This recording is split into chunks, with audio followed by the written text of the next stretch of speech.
Mulai dari keinginan sederhana untuk mengubah cara kita memandang makanan sehat. Healthy Go menyediakan opsi makanan sehat yang tak hanya bergizi, tapi juga enak dan menyenangkan. Karena kita semua tahu, kesehatan bukanlah tentang pengorbanan, tapi tentang pilihan yang tepat.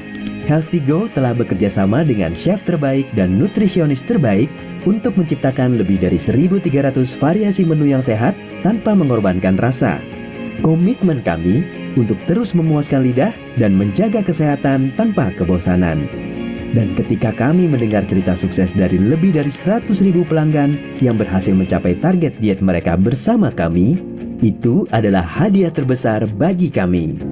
Ini adalah penghargaan untuk semua tim di Healthy Go dan juga untuk komunitas pelanggan kami. Kami berjanji untuk terus memberikan pelayanan terbaik, lebih dari sekedar makanan sehat, tapi pengalaman hidup sehat yang menyenangkan.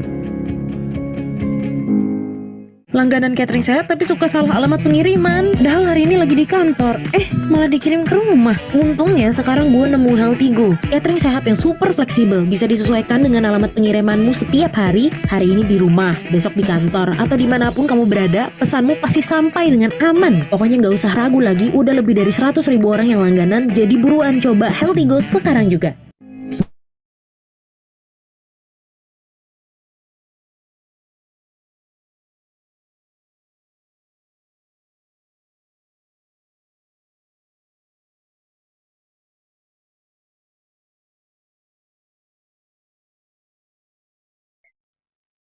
Hai hai hai, healthy people. Assalamualaikum warahmatullahi wabarakatuh. Salam sejahtera untuk kita semua. Om Swastiastu, Namo Buddhaya, Salam Kebajikan. Apa kabarnya nih pagi hari ini, weekend yang sangat cerah hari ini. Nah, semoga mood, kabar, dan juga semangat kita secerah cuaca hari ini ya. Nah, pagi hari ini kita bakal belajar bareng dengan Kak Azizah Dianugraini atau kita sapanya Kak Aza. Nah, kebetulan Kak Azanya juga udah datang nih. Halo Kak Aza. Halo, selamat pagi Kak Sabrina. Halo, cantik banget nih pemateri kita Alhamdulillah, pagi hari iya. ini, Masya Allah. Nah, kebetulan pagi hari ini kita bakal belajar tentang keluar dari plateau, tips efektif untuk mengatasi berat badan stagnan. Nah, pasti banyak di antara healthy people semua yang mengalami permasalahan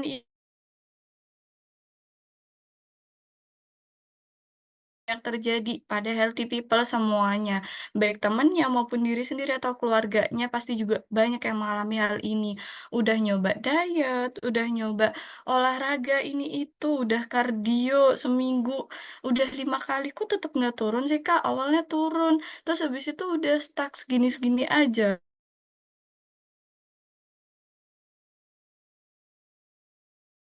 Mulai nih, aku bakal kenalin sama healthy people, Kak Aza ini siapa sih? Ya. Nah, Kak Azza merupakan seorang clinical dietitian. Mungkin dari healthy people semua bingung nih, apa sih bedanya dietitian sama nutritionist? Kalau nutritionist itu merupakan lulusan sarjana gizi atau sarjana terapan gizi ya Kak Azza ya. Sedangkan dietitian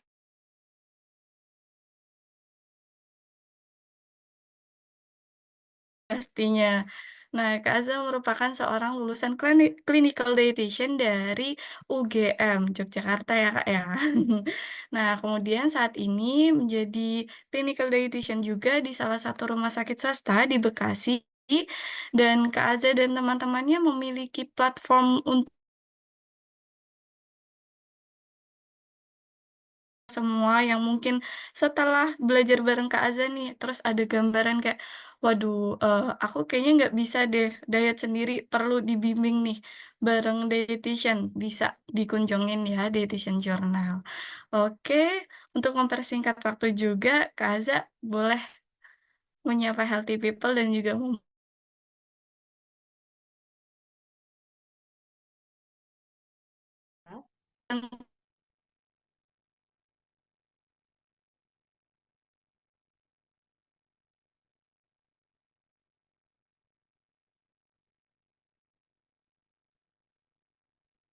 oke, sudah terlihat Kak Azza?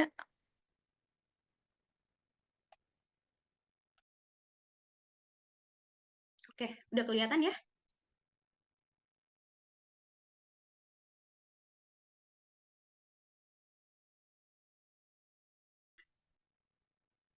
Oke, selamat pagi semuanya. Selamat pagi juga Kak Sabrina. Selamat pagi teman-teman dari Healthy Go Community. Senang sekali hari ini aku berkesempatan ya untuk sharing terkait permasalahan yang tadi disebutkan sama Kak Sabrina. Ini umum terjadi. Mungkin sekarang pun teman-teman di sini juga sedang mengalaminya, yaitu adalah berat badan stuck. Nah, tadi sudah kenalan juga ya, aku Aza, seorang clinical dietitian yang sekarang sedang praktik di salah satu rumah sakit.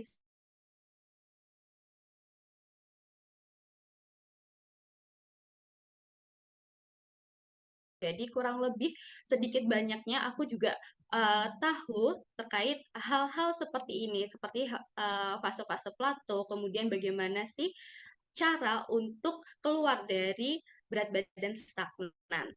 Nah, singkat cerita, bercerita sedikit ya terkait pengalaman aku yang juga dialami oleh Kak Sap. Banyak juga loh ternyata klien-klien aku yang mengalami hal.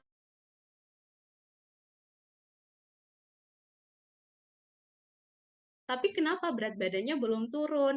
Nah, nanti teman-teman kita akan belajar bareng nih gimana tips efektif untuk mengatasi berat badan stagnan.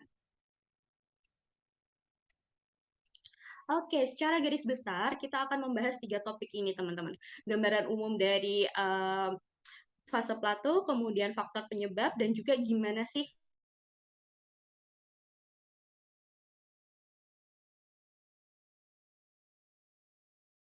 berat badan penurunan itu terjadi ketika tubuh mengalami energi balance negatif, negatif energi balance gitu. Dengan cara apa? Yaitu energi input itu lebih sedikit daripada energi output. Energi input itu berasal dari makanan dan minuman yang kita makan, yang kita konsumsi setiap hari. Sedangkan energi output itu berasal dari satu, fungsi basal tubuh.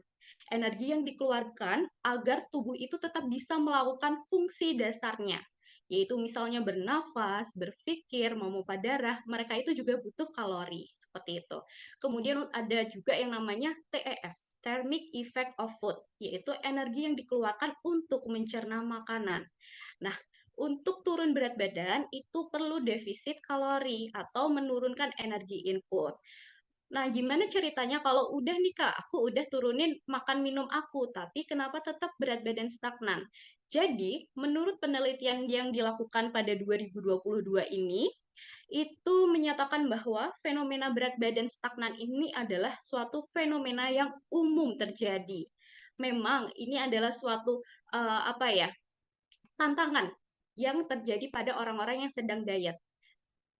Nah, untuk weight loss plateau ini sebenarnya definisinya adalah kondisi ketika berat badan itu sudah tidak turun lagi atau turun namun berjalan sangat lambat pada kurun waktu tertentu saat menjalani diet.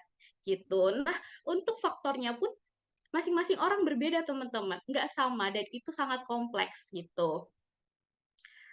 Berdasarkan penelitian tersebut juga itu menyatakan bahwa fase plato ini ada waktu terjadinya.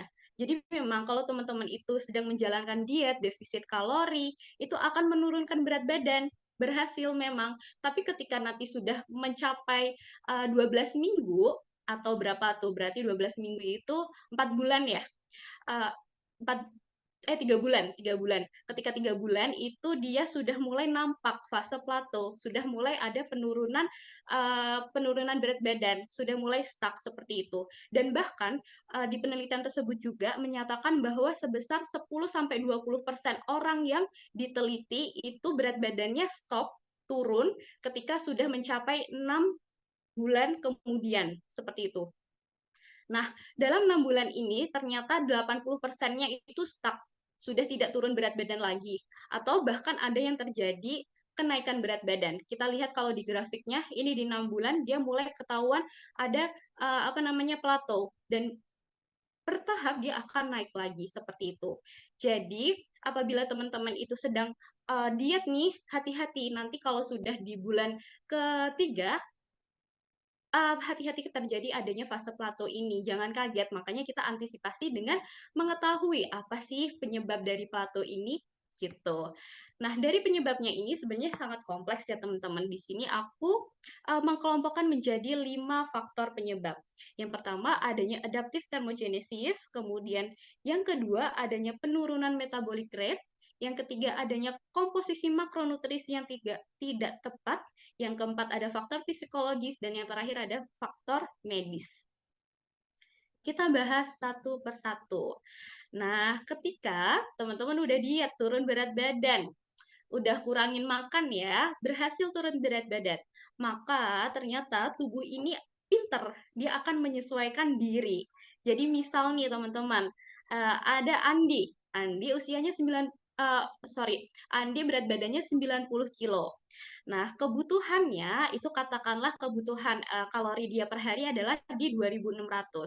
Kemudian dia melakukan diet defisit kalori 600 kalori. Jadi dia hanya makan di 2.000 kalori. Berhasil tuh setelah 3 bulan kemudian turun 10 kilo. Jadi 80 kilo ya berat badannya sekarang. Dia masih kok, dia tetap makan diet, kurangin makan sampai di 2.000 kalori. Sama ya diet makannya di 2.000 kalori. Tapi ternyata dia stuck di 80.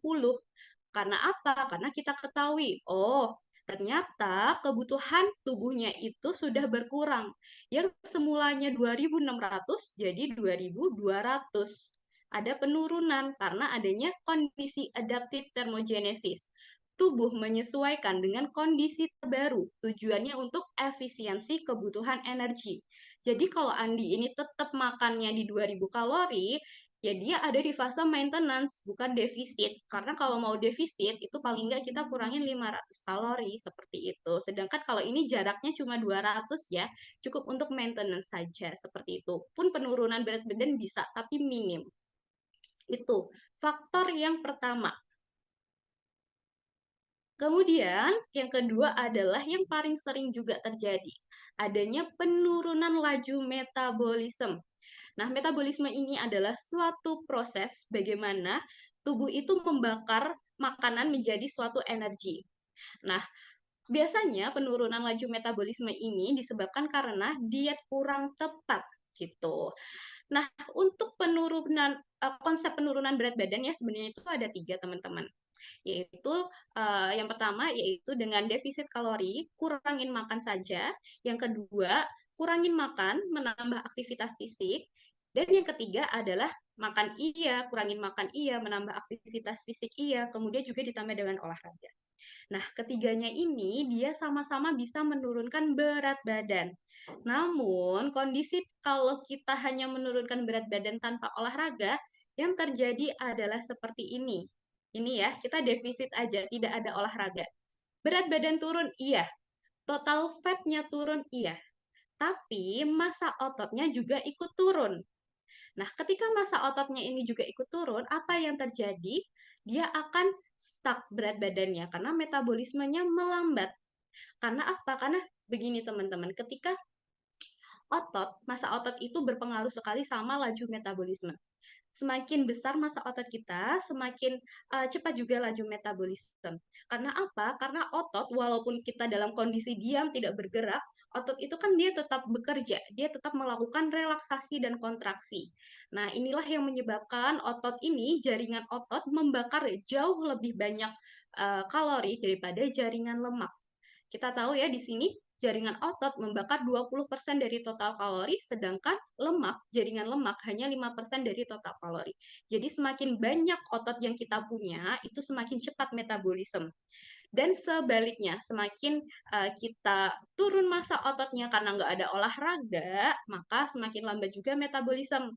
Semakin lambat metabolisme, tubuh semakin pintar untuk menyimpan lemak daripada membakar lemak. Jadinya apa? Susah turun berat badan. Seperti itu. Next, tadi kesalahan diet yang kurang tepat. Yang kedua adalah diet ketat. Nah, bagi teman-teman yang melakukan diet ketat, ini aku ambil contohnya adalah keto diet.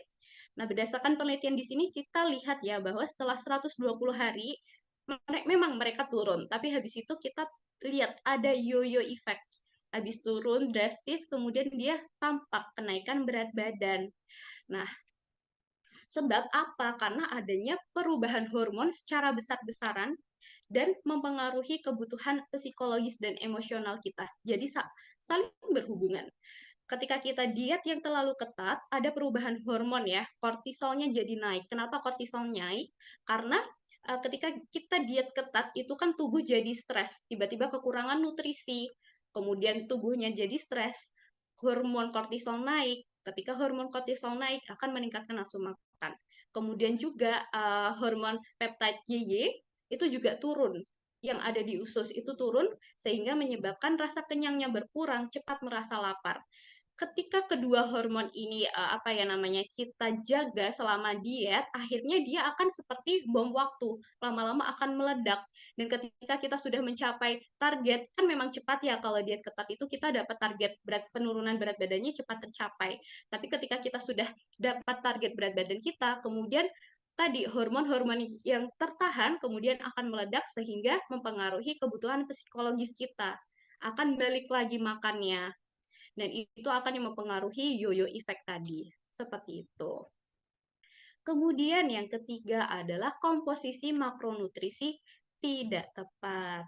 Nah, ketika kita makan, ternyata tubuh itu mengeluarkan energi untuk membakar atau mencerna makanan-makanan tersebut. Kondisi ini teman-teman disebut dengan thermic effect, yaitu jumlah kalori yang diperlukan untuk membakar atau mencerna suatu makanan. Nah, efek termik ini berbeda setiap makanan. Kalau kita lihat, ternyata efek termogenesis protein ini jauh lebih tinggi daripada lemak.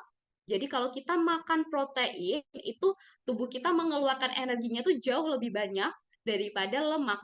Perbedaannya hampir 10% sendiri ya, yang ini 3%, yang ini 30% membakar kalori, seperti itu.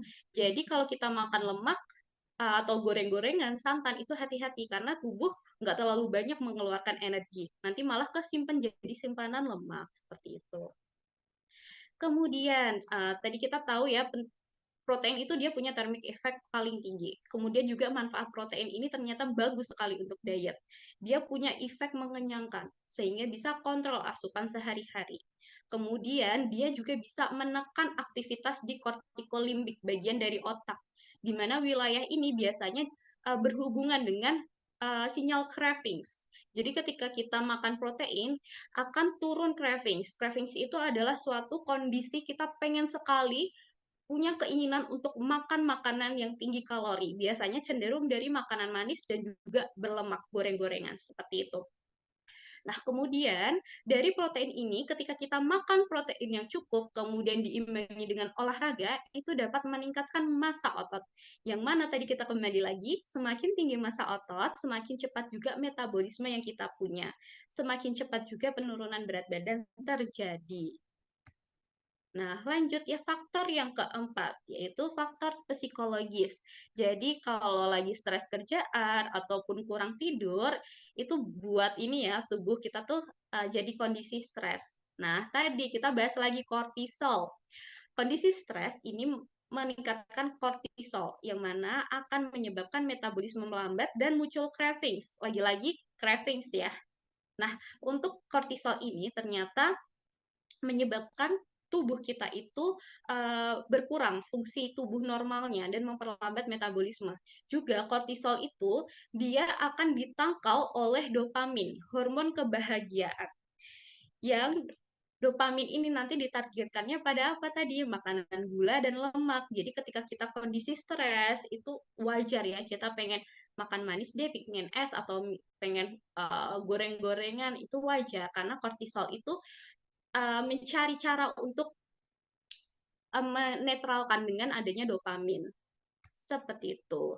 Nah, kemudian adanya faktor kesehatan. Untuk faktor kesehatan ini yang pertama ada hipotiroid ya. Hipotiroid ini merupakan kondisi di mana kelenjar tiroid itu tidak memproduksi cukup hormon tiroid T4 dan T3 yang berfungsi untuk metabolisme tubuh. Penyebabnya apa? Penyebabnya ada bisa autoimun. Kemudian karena pola makan yang rendah yodium. Dan yang ketiga adalah bisa juga karena konsumsi obat-obatan untuk jantung ataupun juga untuk kesehatan mental. Ini bisa mempengaruhi pelambatan produksi kelenjar tiroid. Efeknya apa sih terhadap diet? Efeknya adalah Ketika hormon tiroid itu rendah, berarti sistem metabolisme itu lebih bisa menyimpan kalori menjadi lemak daripada membakarnya atau bisa melambatkan metabolisme.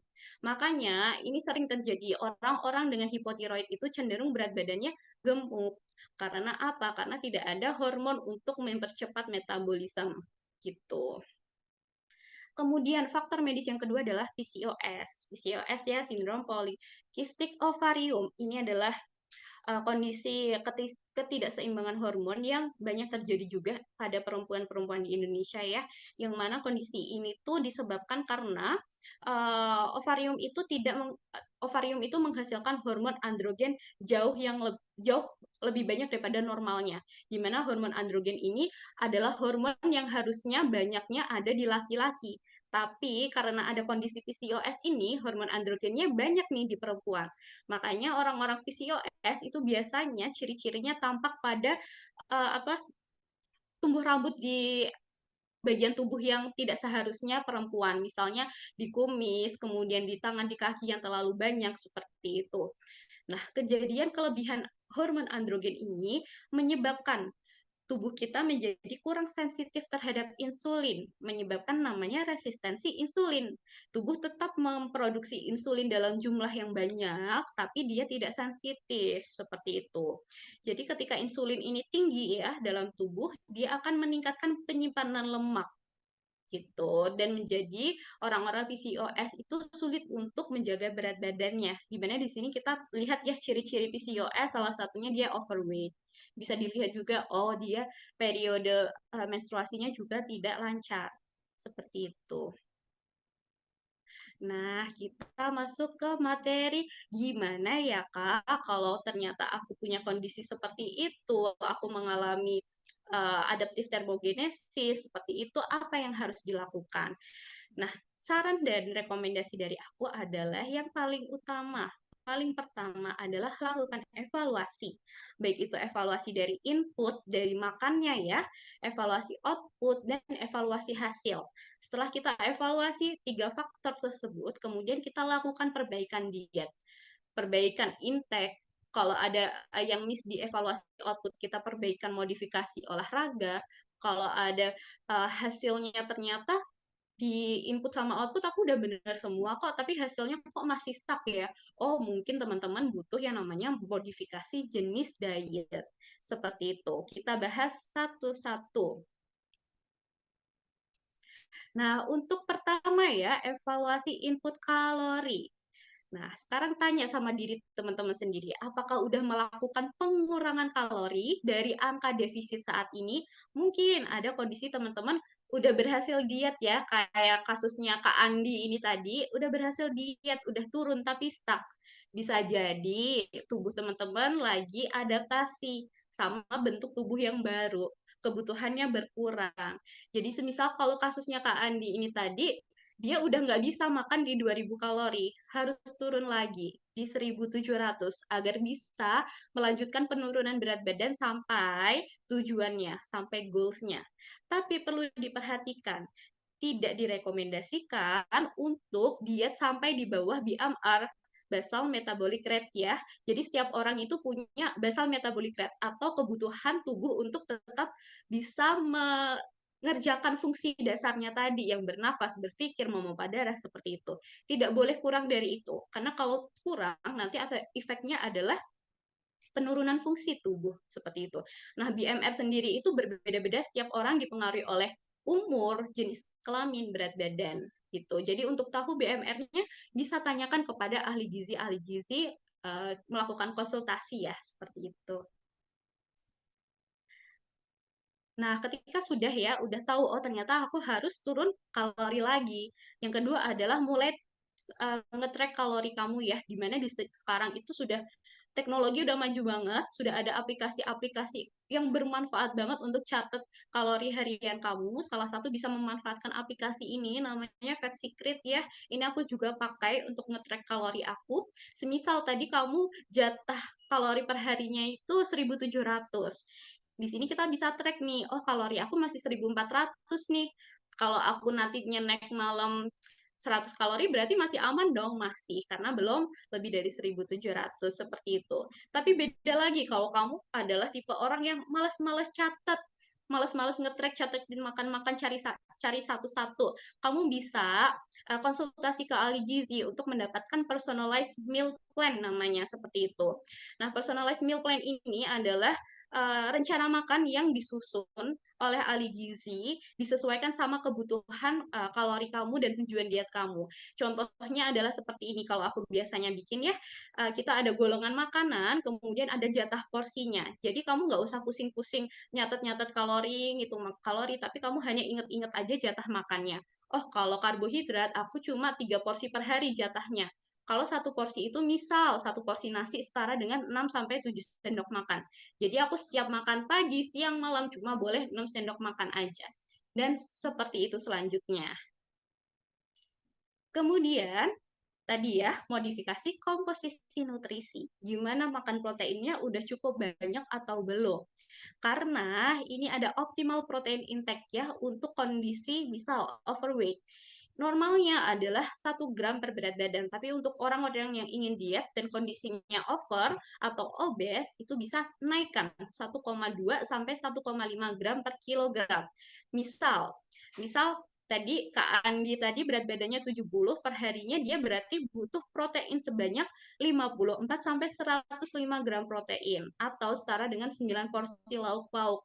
Kalau contohnya itu bisa didapatkan dari 150 gram daging ayam atau 3 porsi, itu mengandung 45 gram protein, 100 gram telur atau 2 butir, kemudian 100 gram tempe atau 4 potong kecil, dan 1 gelas susu, di mana totalnya adalah 75 gram kita dapat dari lauk pauk dan susu ya. Kemudian protein lainnya itu bisa didapatkan dari karbohidrat, karena karbohidrat itu dia juga mengandung protein, walaupun jumlahnya tidak terlalu banyak. Jadi in total bisa dapat nih 90 gram per hari, sesuai dengan target. Nah, kemudian juga ketika olahraga ya, protein ini erat kaitannya dengan pembentukan massa otot. Jadi ketika olahraga, ketika tanpa diimbangi intake protein, itu penguraian massa ototnya itu lebih tinggi daripada sintesis protein. Kita lihat di grafik ini. Kalau yang sebelah ini tanpa intake protein. Kalau yang sebelah ini adalah olahraga resisten ditambah dengan intake protein yang cukup. Kita lihat bahwa protein breakdown-nya itu jadi tinggi, tapi dia sintesisnya jadi rendah. Makanya untuk menambah massa otot biar dia optimal, itu sangat direkomendasikan untuk meningkatkan protein, apalagi ketika setelah olahraga, agar sintesisnya itu tinggi. Pembentukan ototnya atau remodeling ototnya itu semakin optimal, massa ototnya lebih jauh optimal terbentuknya. Nah, rekomendasi itu mengonsumsi sekitar 20 sampai 40 gram protein setelah olahraga, 1 jam setelah olahraga. Silahkan konsumsi protein-protein untuk merangsang sintesis protein. Nah, agar massa ototnya lebih optimal. Lanjut. Nah, ini untuk kandungan protein per 100 gram ya. Ini bisa deh di screenshot atau di foto buat catatan. Oh, kalau dada ayam itu ternyata per 100 gram dia 31 gram loh. Paling banyak ya di dada ayam. Jadi kalau teman-teman makan 2 butir telur itu setara dengan setengah porsinya, 50 gram dari dada ayam. Gitu. Kemudian tempe ternyata juga cukup banyak juga. Tapi paling banyak ini ayam dan di bagian dada. Seperti itu. Kemudian bisa diimbangi dengan makanan-makanan untuk meningkatkan metabolisme. Dari apa? Pertama, dari senyawa-senyawa bioaktif natural, seperti yang ada pada teh hijau, karena dia mengandung polifenol epigalokatein, galat, gitu. Dia untuk meningkatkan katabolisme lemak, untuk meningkatkan pemecahan simpanan lemak, dan juga meningkatkan metabolisme tubuh. Juga ada kafein dari kopi ya, dia ternyata mampu meningkatkan 3-11% metabolisme. Jadi cocok saat diminum sebelum olahraga, 1 jam sebelum olahraga silahkan untuk teman-teman yang punya intoleransi baik dengan kafein. Tapi kalau kayak orang seperti aku yang tidak intoleran terhadap kafein, mending gak usah daripada nanti olahraganya gemeteran. Gitu ya. Kemudian makanan yang menunjang kesehatan usus. gitu. Jadi kesehatan usus ini sangat penting teman-teman. Percuma kita makannya udah banyak proteinnya, udah rendah lemak, udah dijaga sedemikian rupa, tapi ternyata kesehatan usus kita tuh buruk. Nah, ini dia akan mengganggu juga tadi hormon-hormonal tadi, peptide YY yang ada di usus. Dia dapat apa namanya mengganggu produksinya yang mana melambatkan metabolisme. Makanya butuh serat yang banyak ketika diet untuk mengeluarkan zat-zat beracun dari ususnya lebih cepat, kesehatan ususnya lebih tinggi, lebih baik seperti itu. Kemudian perlu juga menjaga keseimbangan mikrobiota usus. Nah, karena apa? Karena mikroba usus ini yang tidak seimbang, dia akan mengurangi efisiensi tubuh dalam membakar kalori dan lemak. Teman-teman perlu nih mulai makan symbiotic food atau perpaduan dari probiotik dan prebiotik. Probiotik bisa kita probiotik ini itu ya teman-teman apa namanya? Bakteri baiknya. Kalau prebiotik itu adalah makanan untuk si bakteri baik seperti itu. Kalau probiotik kita bisa dapatkan dari yogurt atau makanan-makanan berfermentasi. Kalau untuk prebiotik itu banyak ditemukan di buah-buahan. Jadi makanan-makanan berserat untuk kesehatan usus harus juga dioptimalkan selain dari protein tadi. Nah, tadi kita udah evaluasi input nih. Kira-kira teman-teman udah ada yang dikoreksi belum? Oh, ternyata aku proteinnya masih dikit banget. Oh, ternyata aku jarang konsumsi probiotik. Nah, ketika teman-teman udah punya checklist evaluasi ya, boleh silahkan dimodifikasi dietnya. Tapi kalau teman-teman udah kok aku udah melakukan A, B, C, D tadi, tapi kenapa belum turun juga berat badan? Yuk, coba kita evaluasi outputnya gimana udah olahraga belum tiap hari walaupun nggak tiap hari ya normalnya aja rekomendasinya 150 menit dalam seminggu udah belum atau 30 menit setiap hari atau minimal 5 hari lah dalam seminggu udah belum. Nah kalau udah tapi berat badannya juga belum turun, kamu perlu modifikasi olahraga. Nah, ini adalah modifikasi olahraga. Jadi olahraga itu ada dua tipenya, teman-teman. Ada yang namanya aerobik dan anaerobik. Untuk bisa membakar lemak, kita perlu olahraga yang aerobik. Contohnya adalah kardio. Nah, tapi untuk membakar cadangan karbohidrat, kita perlu olahraga yang tanpa oksigen, anaerobik. Contohnya latihan beban. Dan latihan beban ini bisa menambah massa otot. Jadi pertanyaannya, ketika diet, mana yang lebih baik? Yang lebih baik adalah kombinasi keduanya. Tapi urutannya adalah yang penting. Nah, lebih baik adalah latihan beban dulu. Karena latihan beban itu hanya bisa menggunakan cadangan karbohidrat. Sedangkan kardio, dia bisa pakai dua. Bisa pakai karbohidrat, bisa pakai lemak. Kalau kita kardio dulu ya, kardio itu bisa lari atau jalan cepat, seperti itu. Kalau kita kardio dulu, itu karbohidrat akan terbakar dulu. Karena urutannya, yang ketika kita olahraga, energi itu kita pakai yang pertama dari karbohidrat, simpanan karbohidrat ya, cadangan. Yang kedua adalah dari lemak. Nah, kalau kita udah kardio dulu, cadangan karbohidratnya habis dulu. Kemudian kita udah nggak kuat kardio, lemaknya belum sempat kebakar. Gitu. Makanya perlu ya latihan beban dulu karena ada ya dia kan pakai karbohidrat ya dominannya biar cadangan karbohidrat itu langsung bisa dibakar kemudian karena karbohidratnya itu kan masih full masih banyak cadangannya jadi kita angkat bebannya atau latihan bebannya itu semakin maksimal ketika kita latihan bebannya semakin maksimal semakin optimal juga pembentukan otot baru selanjutnya kita lanjutkan ke kardio yang menggunakan pembakaran sisa-sisa karbohidrat tadi dan bisa mulai pembakaran lemak gitu. Jadi latihan beban dulu, setelah itu kardio. Silahkan dicoba. Nah, kemudian ketika udah kok aku udah kardio udah latihan beban dulu, kemudian udah kardio dua-duanya sudah nih Kak.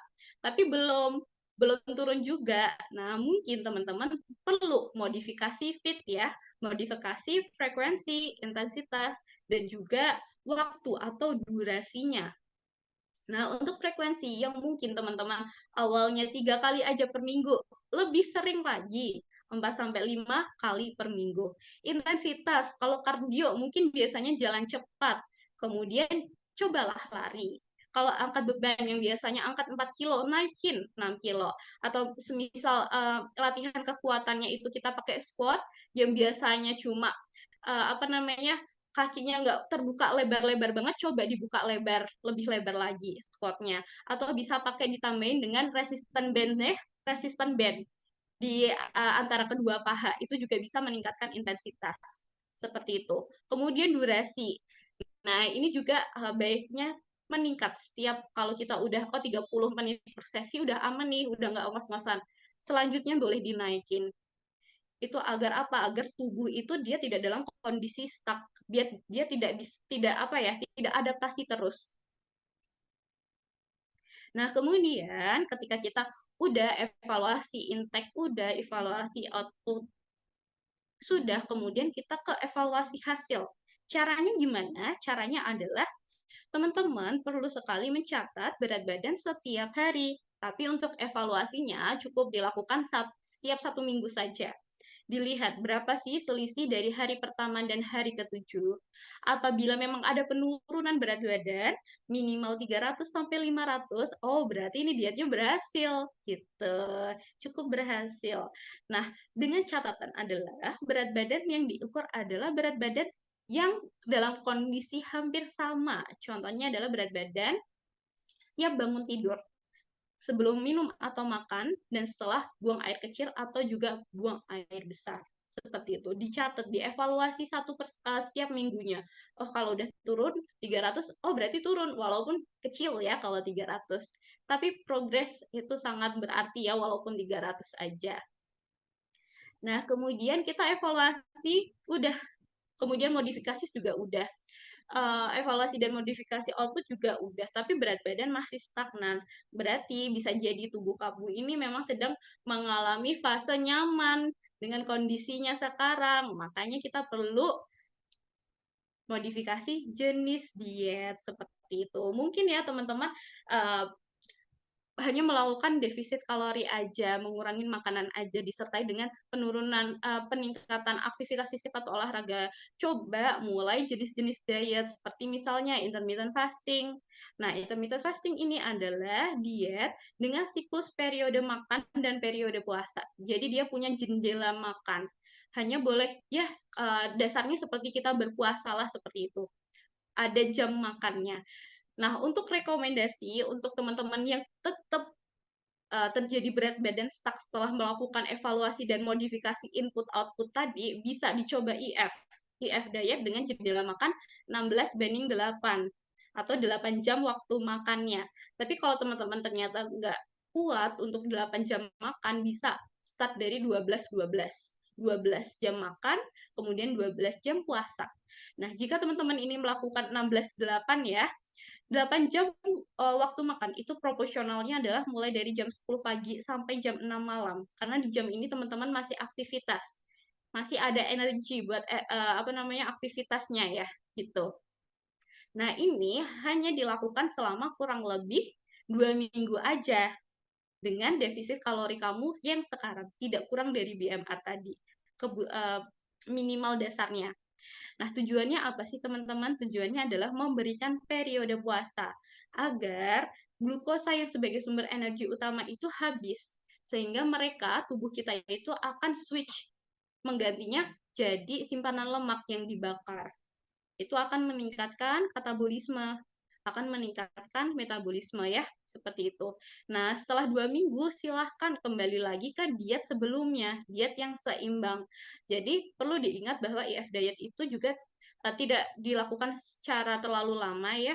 Setelah 2 minggu selesai, kita balik lagi ke diet kita sebelumnya, diet yang seimbang. Karena tadi tujuannya hanya untuk merubah siklus tubuh kita. Nah, kemudian yang kedua, itu juga bisa dicoba very low calorie diet. Ini agak strict ya, tapi memang sebenarnya FLCD ini dia aman diberlakukan untuk orang-orang yang ada kondisi khusus, yaitu untuk individu dengan obesitas atau IMT-nya itu lebih dari 30, dilakukan maksimal hanya 12 minggu, dan ada kolaborasi antara ahli gizi dan dokter. Itu sangat perlu, karena ini sangat strict dietnya. Nah, Untuk kasus kita yang berat badannya stuck gimana? Apakah boleh melakukan VLDC? Masih boleh, tapi ada beberapa hal yang jadi poin diubahnya. Yang pertama adalah hanya dilakukan 7 sampai 10 hari saja dengan komposisi tetap ya tinggi protein. Yang kedua, tujuannya apa sih?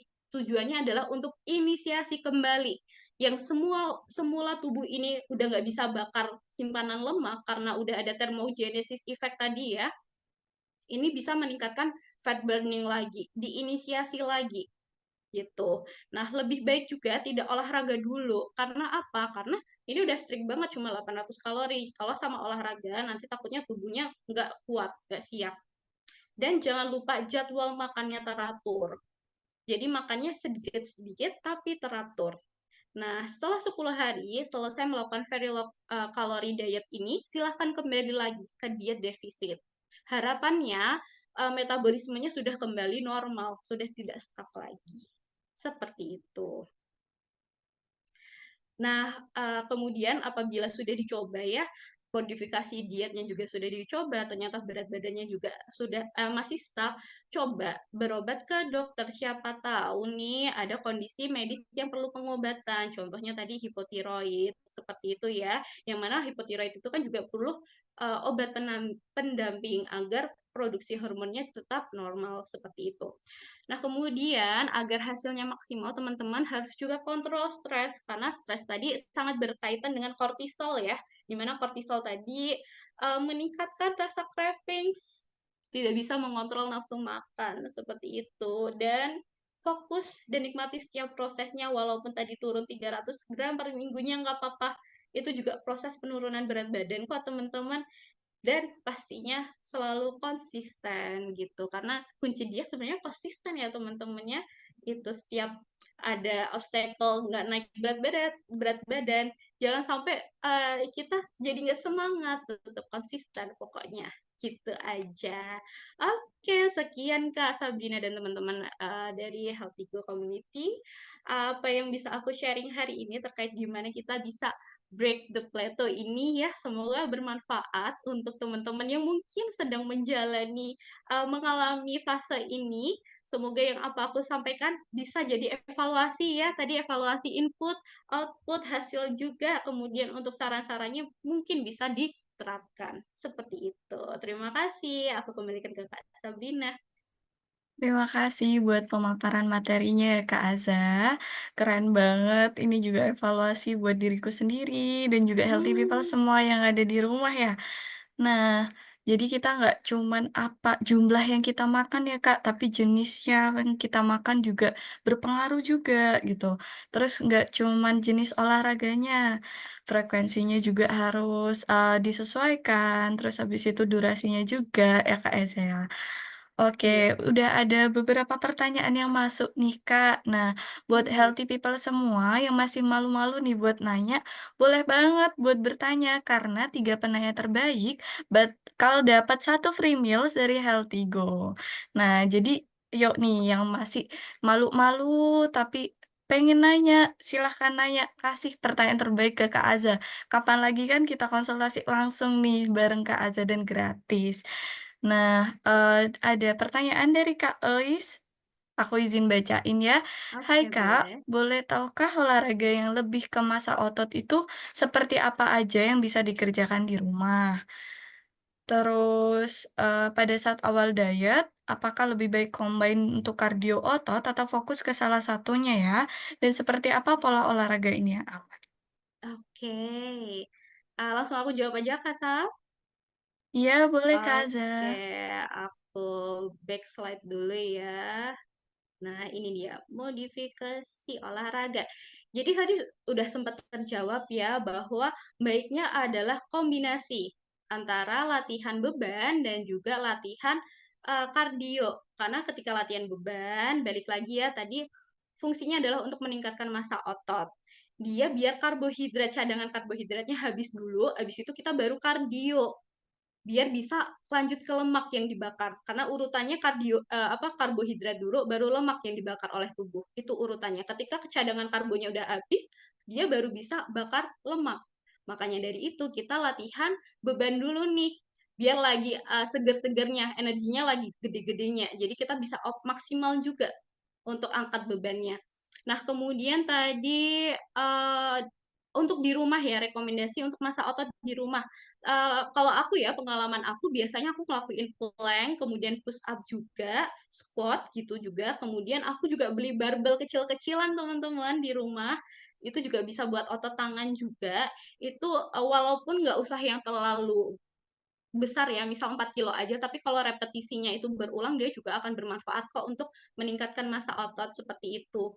Dan kemudian apa nih, dan pada saat awal diet apakah lebih combine? Udah terjawab ya berarti semuanya ya, Kak?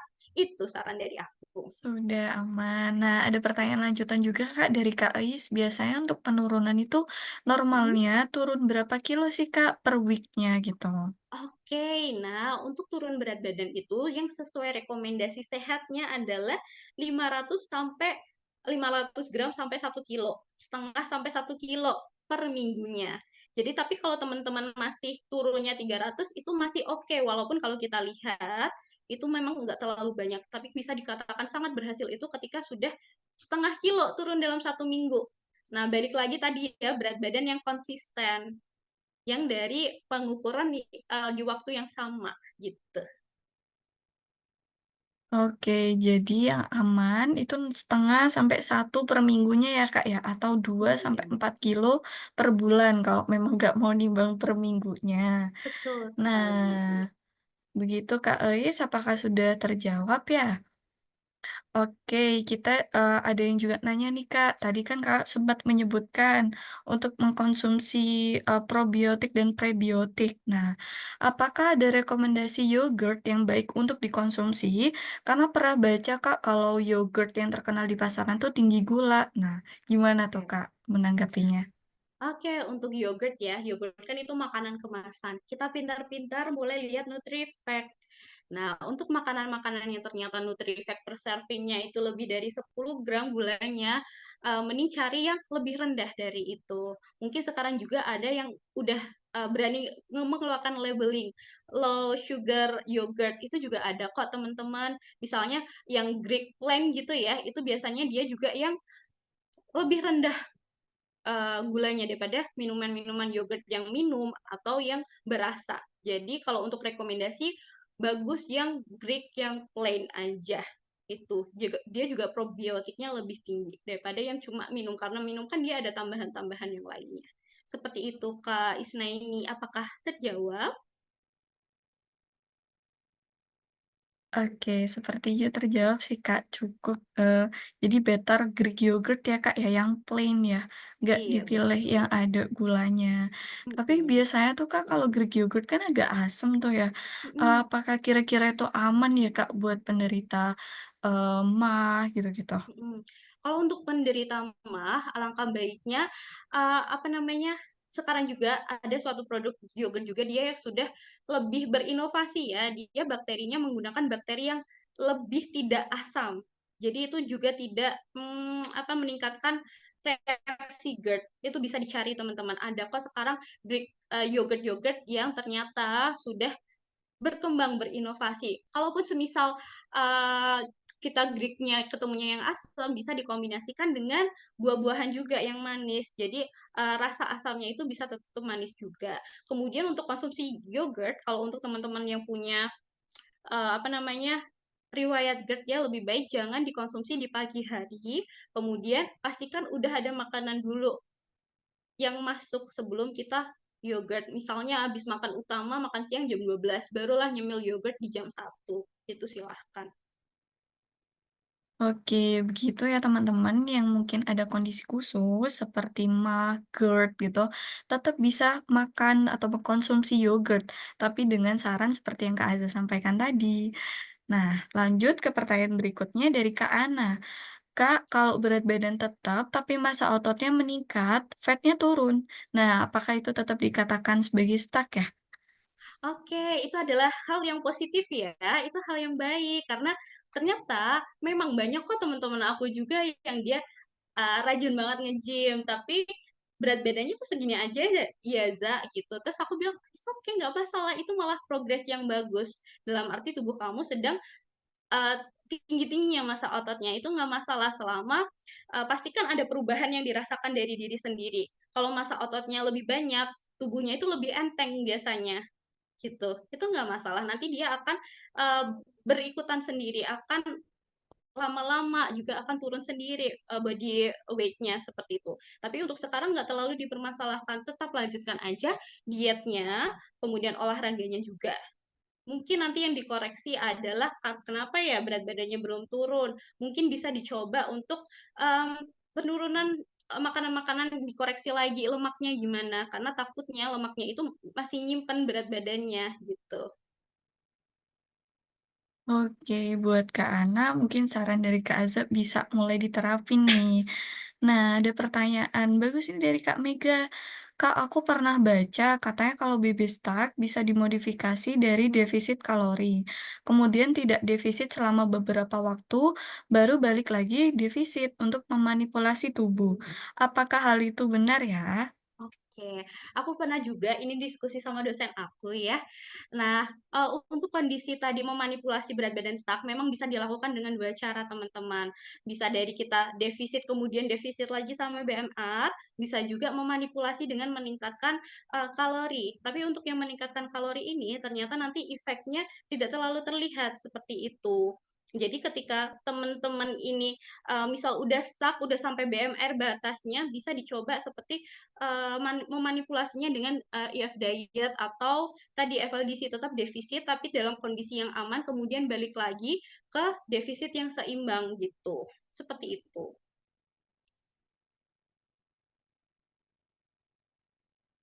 Oke, apakah sudah terjawab ya dari Kak Mega? Boleh di-reaction nih kalau misal udah cukup atau kalau memang ada yang mau ditanyain lagi boleh di kolom chat ya.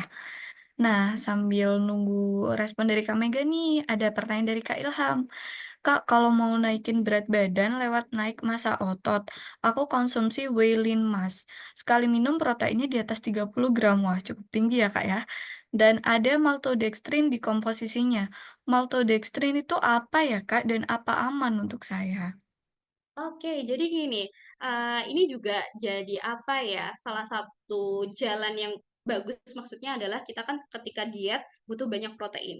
Ada sebagian orang yang nggak bisa makan protein dalam jumlah yang banyak, maksudnya makan ayam terlalu berlebihan dia jadi mual dan sepertinya. Itu boleh silahkan kita mengkonsumsi meal replacement ya, protein replacement dari minuman-minuman whey gitu. Tapi memang untuk beberapa whey itu ada yang mengandung maltodextrin. Nah, maltodextrin itu adalah suatu karbohidrat ya, karbohidrat gula gitu seperti itu.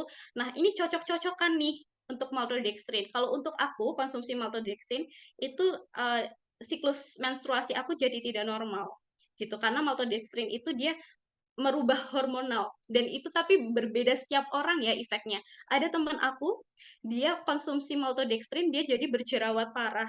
Itu juga efeknya. Dia sampai ke spesialis kulit, dia bilang, "Oh, ini efeknya karena maltodextrin, karena dia merubah hormonal." Tapi ketika teman-teman konsumsi itu dan tidak ada masalah yang dirasakan, berarti cocok tubuhnya. Itu. Nah, kemudian untuk sekali minum, nah untuk rekomendasinya ya, pilih aja yang tipenya whey protein murni. Ada kok dia kandungannya protein aja. Kalorinya juga lebih rendah biasanya. Itu ada merek-merek tertentu yang apa namanya isinya itu hanya whey protein aja, BCAA aja. Nggak ada tambahan maltodextrinnya gitu. Oke, jadi baby stuck ini bukan cuma untuk penurunan ya, Kak. Kalau menaikkan berat badan itu juga ada stuck-nya ya ternyata ya, Kak, ya. Betul sekali, iya. Oke, jadi kalau, mau konsumsi Whey Lean Max, coba dipilih-pilih dulu teman-teman, lihat kandungan gizinya sama komposisinya itu, apakah mengandung maltodextrin atau tidak, karena nggak semua orang bisa fine dengan maltodextrin ya, Kak Aza ya. Betul sekali. Nah, ada pertanyaan juga nih Kak, dari Kak Mega, apakah konsumsi cairan atau air itu berpengaruh ya Kak ke baby stuck? Oke oke, tidak ada pengaruh ya teman-teman, karena gini ya, konsumsi air itu kan dia satu, tidak berkalori. Kalau cairan ya, air putih kita berbicara tentang air, cairan air putih, itu nggak ada kalori, jadi nggak berpengaruh ke berat badan stuck. Kenapa berat badan stuck mungkin berpikiran seperti itu? Oh, mungkin tadi ada kesalahan saat penimbangan, dia habis minum dulu atau apa, masih ada banyak cairan di tubuh. Maka dari itu tadi direkomendasikan untuk mengetahui apa namanya penurunan berat badan yang optimal itu ketika pagi hari sebelum minum juga gitu. Tapi untuk masalah air tidak berpengaruh ke berat badan, aman. Betul, malah kalau kita lagi diet atau nggak lagi diet sekalipun juga tetap butuh cairan ya, Kak, jadi nggak mau Mhm, minumnya sebanyak apapun juga nggak berpengaruh sebenarnya ya. betul sekali Kak Sap. Nah, pertanyaan dari Kak Mega ini kebetulan jadi penutup, Health Talk 11 kali ini, Kak Aza, gak berasa banget kita Iya, ngobrolnya seru, bahasanya iya daging banyak yang banget. tanya juga nih. Nah, lagi semangat nih, Kak, soalnya lagi cerah jadi kebawa nih, jadi semangatnya juga, ikut cerah, jadi ikut semangat banget buat mendengarkan Kak Aza nih materi kali ini. Nah, ada juga yang nanya sebenarnya Kak, yang terakhir nih, makanan yang Oke dikhususkan boleh. buat turun berat badan tuh apakah ada ya, gitu? Maaf Kak gimana Kak? Apakah ada makanan yang dikhususkan untuk buat turun berat Oke. badan? Jawabannya adalah tidak ada. Sebenarnya Mhm, teman-teman, ketika teman-teman diet itu tidak ada makanan yang harus sangat dihindari itu tidak. Karena apa? Karena kalau kita berpikirnya seperti itu, maka tadi balik lagi ke psikologis, kita akan semakin ingin makan makanan tersebut. Jadi pada betul. prinsipnya stay mindful ya teman-teman, bijaksana. Masih boleh makan yang teman-teman mau silahkan. Yang penting adalah kalorinya itu tidak lebih dari kalori target kita gitu. Jadi diet yang baik itu adalah diet yang tidak harus menjaga sekali ya kita membatasi makanan A, B, C, D. Tapi boleh sesuai porsinya. Pun tadi aku kasih gambaran meal plan ya, itu juga masih boleh kok makan gula, tapi ada porsinya. 2 hari aja per hari, gak masalah. Gitu. Begitu ya Kak Resti. Jadi diet tidak harus selalu kita terlalu strict sampai, "Ah, nggak boleh makan ini, nggak boleh makan itu," enggak. Jadi boleh makan apapun tapi sesuai dengan porsinya, tetap terukur. Nah, aku mau sedikit ngiklan nih. Kalau teman-teman yang nggak pengen ribet, pengen harus ngatur makannya seperti apa gitu kan, harus mikir lagi porsinya ini udah sesuai apa belum dengan kebutuhan harianku, bisa nih mulai, pesan Healthy Go, ada juga yang pengen nurunin berat badan, kita ada paket fat loss. Nah, kalau yang pengen seperti Kak Ilham tadi, menaikkan massa otot, nah bisa ada yang namanya paket Lean Muscle. Nah, teman-teman di situ juga nggak perlu bingung lagi, karena porsinya juga pasti udah terukur dan nutritionist approved. Jadi, kalau mau konsultasi juga bisa konsultasi dengan gratis melalui, kita, melalui community kita dan juga pasti dijawab oleh nutritionist-nya. Jadi selain dapat porsi makanannya, juga dapat konsultasi, pendampingan secara gratis, gitu. Nah, kalau untuk yang ibu hamil atau menyusui, nggak pengen nurunin berat badan, cuman pengen jaga pola makan yang baik aja, Kak, gitu. Kita juga ada yang namanya paket, maintain, seperti itu. Jadi sesuai dengan kebutuhan harian kita. Kalau untuk teman-teman yang udah ada kondisi khusus seperti diabetes, atau juga kolesterol, juga ada paket medis dari Healthy Go, namanya paket diabetes dan juga kolesterol. Di situ nanti akan disesuaikan dengan kondisinya, request-nya seperti tanpa gorengan, tanpa gluten, seperti itu. Jadi kalau ada, teman-teman nggak mau pusing, bisa langsung hubungin Minty buat pesan Healthy Go, seperti itu. Nah, Kak Aza, karena udah di penghujung waktu nih, nggak berasa banget, boleh, disampaikan sedikit pesan buat teman-teman dan healthy people semua. Oke, pesannya buat teman-teman yang mungkin sekarang sedang mengalami permasalahan yang barusan aku sampaikan ya, berat badan stuck, nggak apa-apa teman-teman, karena ternyata itu umum terjadi. Itu masalah paling umum terjadi oleh orang-orang pejuang diet gitu. Tapi ternyata kita ketika sudah tahu ya, oh miss-nya di mana, di mana, di mananya, kita bisa lakukan evaluasi dan modifikasi. Mungkin dietnya teman-teman belum sesuai. Walaupun sudah sesuai, oh butuh peningkatan biar berat badannya bisa berhasil turun dari tadi fase plateau seperti itu. Nah, balik lagi ya teman-teman untuk tetap konsisten diet, nggak usah terlalu strict terhadap suatu makanan tertentu, masih silahkan boleh makan, tapi dalam porsi yang secukupnya. Tadi juga kalau nggak mau ribet, udah catering aja di Healthy Go ya Kak ya. Sudah terukur juga ya, kalorinya ada. Di situ ada NutriFact-nya juga teman-teman. Ada kalori, energi, protein, dan proteinnya kalau bisa aku lihat cukup tinggi juga. Jadi cocok untuk diet juga teman-teman. Gitu aja Kak Sab. Terima kasih banyak untuk teman-teman yang sudah hadir pada pagi hari ini. Semoga apa yang aku sampaikan bisa bermanfaat dan dilakukan oleh teman-teman di sini. Terima kasih. Terima kasih Kak Azza dan Healthy People semuanya.